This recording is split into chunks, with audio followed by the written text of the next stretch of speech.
ನಮಸ್ತೆ ವೀಕ್ಷಕರೇ, ಇವತ್ತು ನಾನು ನಿಮ್ಮೊಂದಿಗೆ ತಂದಿರೋದು ಟೊಮೊಟೊ ಸಾಂಬಾರು. ತುಂಬ ಸುಲಭವಾಗಿ ಈ ಸಾಂಬಾರು ಮಾಡ್ಕೋಬೋದು.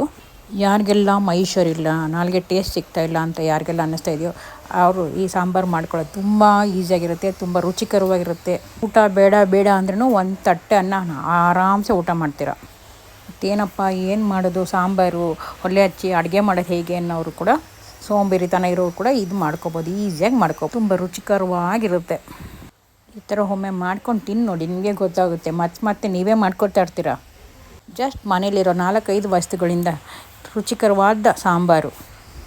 ಒಲೆ ಹಚ್ಚೋಗಿಲ್ಲ, ಏನು ಬೇಯಿಸೋಗಿಲ್ಲ, ಈಸಿಯಾಗಿ ಮಾಡ್ಕೊಳ್ಳೋಂಥ ಸಾಂಬಾರು ಟೊಮೊಟೊ ಸಾಂಬಾರು. ಇದನ್ನು ಕೆಲವರು ಟೊಮೊಟೊ ಗೊಜ್ಜು, ಕೈಗೊಜ್ಜು ಅಂತ ಹೇಳ್ತಾರೆ. ಈ ಸಾಂಬಾರನ್ನ ಮಾಡ್ಕೊಂಡು ತಿಂದು ನೋಡಿ, ಕಮೆಂಟ್ ಮಾಡಿ ಹೇಗಿತ್ತು ಅಂತ. ಯಾರೆಲ್ಲ ನಮ್ಮ ಚಾನಲ್ನ ಸಬ್ಸ್ಕ್ರೈಬ್ ಮಾಡಿದ್ದೀರೋ, ವೀಕ್ಷಣೆ ಮಾಡ್ತಾಯಿದ್ದೀರೋ ಅವ್ರಿಗೆಲ್ಲ ಧನ್ಯವಾದಗಳು. ಸಬ್ಸ್ಕ್ರೈಬ್ ಮಾಡಿ. ಧನ್ಯವಾದ.